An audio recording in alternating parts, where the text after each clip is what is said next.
A moderate magnitude 3.8 earthquake hit 67 kilometers, 41 miles, away from Nyaunglebin, Bago Region, Myanmar, around noon of Saturday, May 10, 2025 at 12:43 p.m. local time, GMT plus 6:30.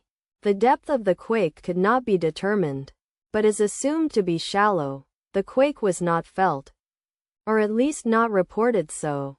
First to report, RaspberryShake after 6 minutes. The earthquake occurred 1 day 5 hours after a magnitude 4.2 earthquake had hit on Friday, May 9, 2025, at 7:18 a.m. local time, Asia, Yangon GMT plus 6:30, in 70 kilometers, 43 miles, distance to the east. Data source from Volcano Discovery. Did you feel it? Let us pray. May the earthquake that occurred not affect our brothers and sisters there. May the earthquake not happen again. And may God protect everyone. Amen.